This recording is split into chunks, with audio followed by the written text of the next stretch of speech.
ನಮ್ಮ ಕಂದು ನೋಡ್ರು ಕಂದುನ ಆಯ್ತಾ ಸರ್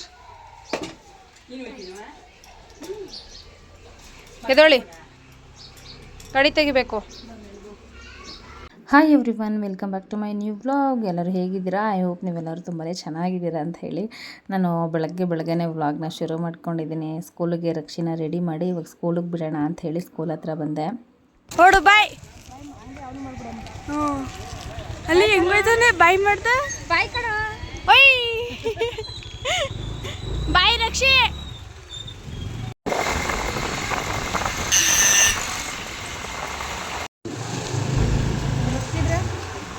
ಗೊತ್ತಿಲ್ಲ.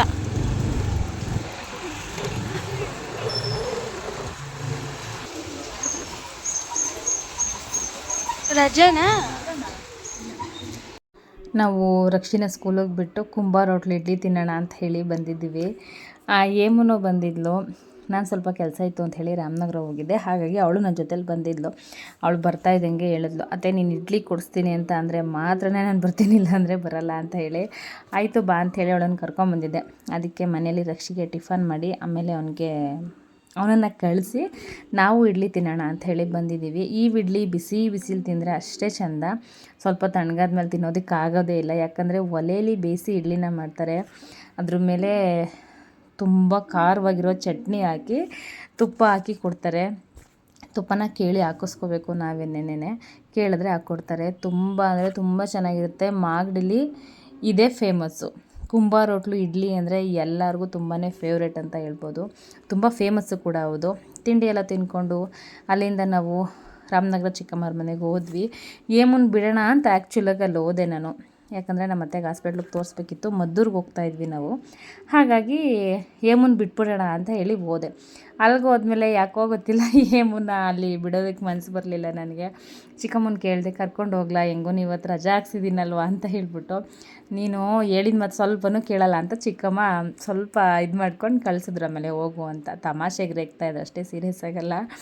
ಅಲ್ಲಿಂದ ಬಂದು ಅತ್ತೆನ ಹಾಸ್ಪಿಟ್ಲಿಗೆ ಕರ್ಕೊಂಬಂದ್ವಿ. ನಮ್ಮ ಕಡೆ ರೋಡಲ್ಲಂತೂ ಗದ್ದೆ ನೋಡ್ತಾಯಿದ್ರೆ ತುಂಬ ಖುಷಿಯಾಗುತ್ತೆ, ತಣ್ಣಗೆ ಆಗ್ತಾ ಇರುತ್ತೆ. ಬೆಳಗ್ಗೆನೇ ಬಂದಿದ್ವಲ್ವ, ಒಂದು 11 ಗಂಟೆ 11:15 ಆಗಿತ್ತು ನಾವು ಮದ್ದೂರು ರೀಚ್ ಆದಾಗ.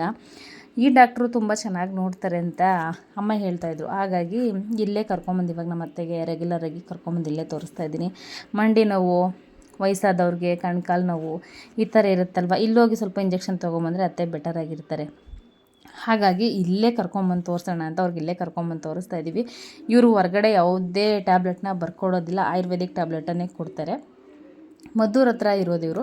ನಿಮ್ಗೆ ಯಾರಿಗಾದ್ರೂ ವಯಸ್ಸಾದವ್ರು ಅಜ್ಜಿ ಇದ್ದು ನಿಮ್ಗೇನಾದರೂ ಇದ್ರ ಫುಲ್ಲು ಇನ್ಫಾರ್ಮೇಷನ್ ಬೇಕು ಅಂದರೆ ನನಗೆ ಕಮೆಂಟ್ ಮಾಡಿ ತಿಳಿಸಿ. ಈ ಡಾಕ್ಟ್ರು ಪಾಪ ಒಂದು BP ಟೆಸ್ಟ್ ಮಾಡಿದ್ರು ಅಷ್ಟೇ, ಅಮೌಂಟ್ ಎಲ್ಲ ತೊಗೊಳ್ಳೋದಿಲ್ಲ. ಯಾಕಂದರೆ ಇವ್ರ ಹತ್ರ ಬರೋರೆಲ್ಲ ಸ್ವಲ್ಪ ವಯಸ್ಸಾದವರೇ ಬರ್ತಾರೆ.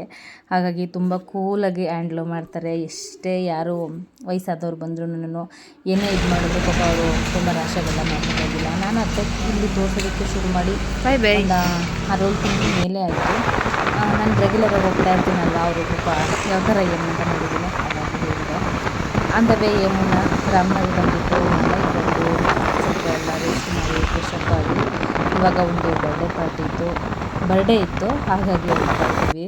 ಬರ್ಡೇ ಮುಗಿಸ್ಕೊಂಡು ಬರೋಣ ಅಂತ ಹೇಳ್ಬಿಟ್ಟು. ಯಾರು ಲಚ್ಚಿ ನೋಡು.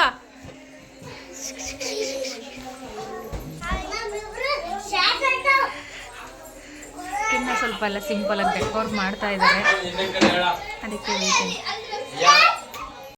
ಸುಬ್ಬು ಇಲ್ಲಿ, ಸುಬ್ಬು ಬಂಗದಿ ತಗೊಳ. ಜೈ ನಂದಿಯಪ್ಪನ್ ಕೊಡಲಿ, ಕೊಡಲ್ಲ ನಂದಿಯಪ್ಪಂಗೆ ಕ್ಯಾಚ್ ಆಡಿ ಇಬ್ರು. ನಾನು ನಂದಿಯಪ್ಪನ್ ಕ್ಯಾಚ್ ಇಸ್ಯೋ.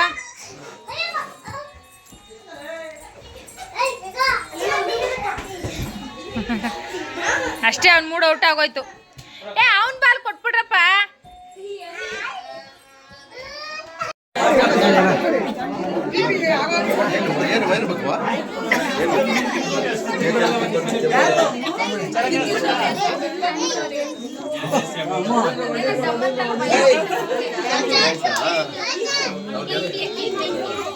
ಕ್ಯಾಂಡಲ್ ತೆಗಿರೋ ಕಂತ ಇದ್ದಾರೆ.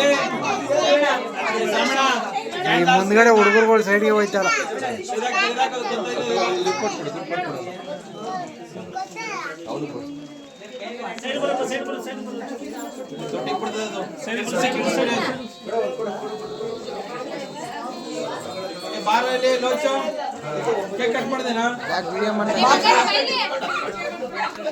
ಅಮ್ಮ ಒಂಚೂರು ಸೈಡ್ ಬಾ ಅಮ್ಮ, ಈ ಕಡೆ ಇಲ್ಲ, ಅಲ್ಲಿ ನಿಂತ್ಕೋ, ಆ ಕಡೆಗೆ ಒಳಗೆ ಹೋಗು, ಅಲ್ಲಿ ಮುಂದಕ್ಕೆ ಹಂಗೆ ಹೋಗಮ್ಮ ಒಳಗೆ, ಅಲ್ಲಿ ನಿಂತ್ಕ ನಡಿ.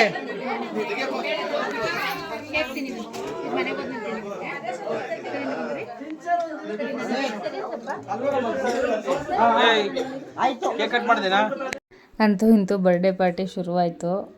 ಮಕ್ಕಳುಗಳನ್ನ ಬರ್ಡೇ ಮಾಡಬೇಕಾದ್ರೆ ಅವ್ರನ್ನ ಸಮಾಧಾನ ಮಾಡಿ ಸುಧಾರಿಸಿ ಕೇಕ್ ಕಟ್ ಮಾಡಿಸೋಷ್ಟರಲ್ಲಿ ನಿಜವಾಗ್ಲೂ ಯಾವ ಬರ್ಡೇನೂ ಮಾಡಬಾರ್ದು, ಏನೂ ಮಾಡಬಾರ್ದು ಅಂತ ಅನಿಸುತ್ತೆ. ಅಷ್ಟು ಹಿಂಸೆ ಕೊಡ್ತಾ ಇರ್ತಾರೆ ಮಕ್ಕಳು. ಬೇರೆ ದಿನ ನಾರ್ಮಲಾಗಿ ಆಟ ಆಡ್ಕೊಂಡಿರ್ತಾರೆ, ಆದರೆ ಅವತ್ತಿನ ದಿನ ಏನೂ ಬೇಡ ಬೇಡ ಅಂತ ಇರ್ತಾರೆ.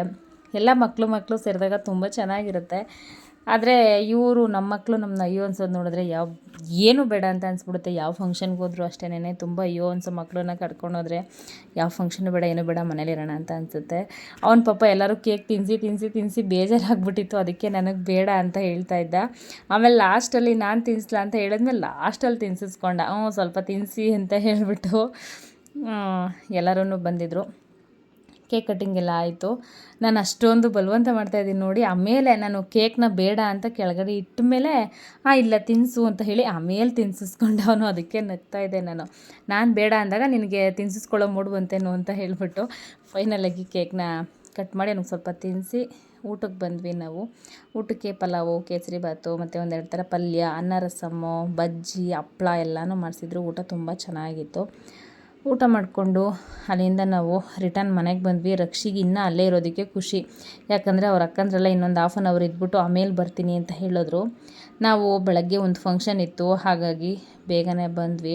ನಾನು ಓದ್ ವ್ಲಾಗ್ನೇ ಮತ್ತೆ ಕಂಟಿನ್ಯೂ ಮಾಡ್ತಾಯಿದ್ದೀನಿ. ನೆಕ್ಸ್ಟ್ ಡೇ ನಾನು ಫುಲ್ಲು ವ್ಲಾಗ್ ಮಾಡ್ಕೊಳ್ಳೋದಕ್ಕಾಗಲಿಲ್ಲ. ಯಾಕಂತ ಅಂದರೆ ಪೂಜೆನೂ ಹಿಂದಿನ ದಿನವೇ ಬಂದಿದ್ಲು. ಹಾಗಾಗಿ ಅವಳೊಂದು ವಾರ ಇರಬೇಕು ಅಂತ ಮನೆಗೆ ಬಂದಿಲ್ಲ. ಅವಳಿರೋ ಇದರಲ್ಲಿ ನನಗೆ ವಿಡಿಯೋ ಮಾಡ್ಕೊಳ್ಳೋದೇ ಮರ್ತೋಗ್ಬಿಟ್ಟಿತ್ತು. ಹಾಗಾಗಿ ನಾನು ವೀಡಿಯೋಸ್ ಏನೋ ಜಾಸ್ತಿ ಮಾಡ್ಕೊಳ್ಳಿಲ್ಲ. ಬೆಳಗ್ಗೆ ಎದ್ದು ರೆಡಿಯಾಗಿ ಫಂಕ್ಷನ್ಗೆ ಹೋಗ್ತಾಯಿದ್ದೀವಿ. ನಾವು ಹೋಗೋಷ್ಟರಲ್ಲಿ ಟೈಮ್ ಆಗೇ ಹೋಗ್ಬಿಟ್ಟಿತ್ತು. ಫಂಕ್ಷನ್ ಎಲ್ಲ ಆಗೋಗ್ಬಿಟ್ಟಿರುತ್ತೇನೋ ಅಂದ್ಕೊಂಡೇ ಹೋದ್ವಿ ನಾವು. ರಿಂಗೆಲ್ಲ ಎಕ್ಸ್ಚೇಂಜ್ ಎಲ್ಲ ಆಗೋಗ್ಬಿಟ್ಟಿತ್ತು. ನಾವು ಹೋಗೋಷ್ಟರಲ್ಲಿ ಜಸ್ಟ್ ಅದು ಆಯಿತು, ನಾವು ಅಲ್ಲಿಗೆ ಹೋದ್ವಿ. ಮುಂಚೆ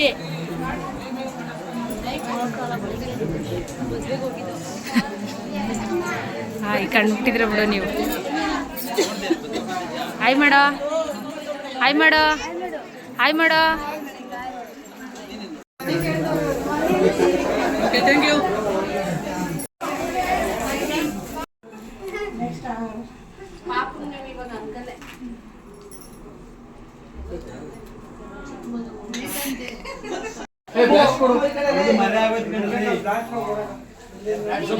ಬರ್ಡೇ ಕರ್ಲೆ ಕಾಣಿಸ್ತಾ ಇಲ್ಲ. ಚಂದು ಸೈಡ್ ಕೊಡಿ, ಚಂದು ಸೈಡ್ ಕೊಡಿ, ಚಂದು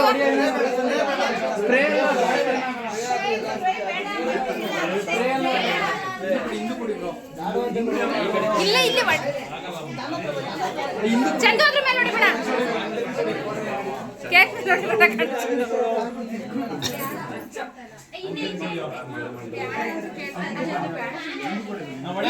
ಏನು ಆಗಲ್ಲ, ಸುಮ್ಮನೆ ಇರಕ್ಕ. ಹೊಡಿರಿ ಹಿಂದಕ್ಕೆ.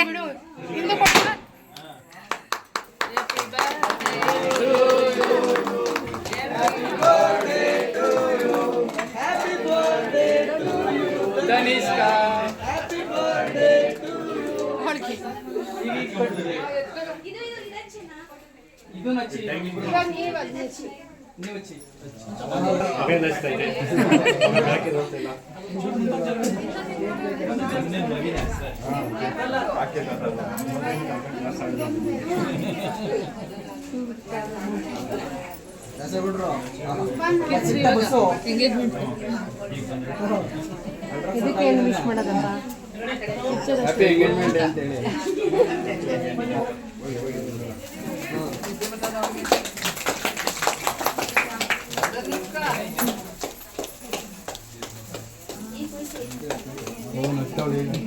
ತೆಗಿಯೋ ತೆಗಿಯೋ ತೆಗಿಯೋ ತೆಗಿಯೋ. ಕಟ್ ಮಾಡಿ ಈಗ. ಈ ಕಡೆ ನೋಡ್ರಿ.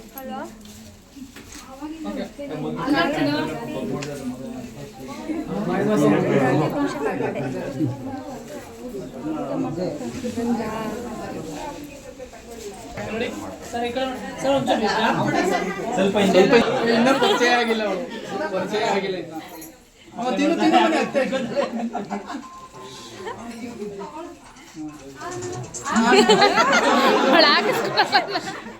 ಚಾಕ್ಲೇಟ್ ಕೊಡ್ಸಲ್ಲ ಇಲ್ಲ ಅಂದ್ರೆ ನಿನಗೆ 2 ಸಲ ಚಾಕ್ಲೇಟ್ ಕೊಡ್ಸಲ್ಲ ರೆಡಿ ಆಗೋಯ್ತೆ ಬಿಡು.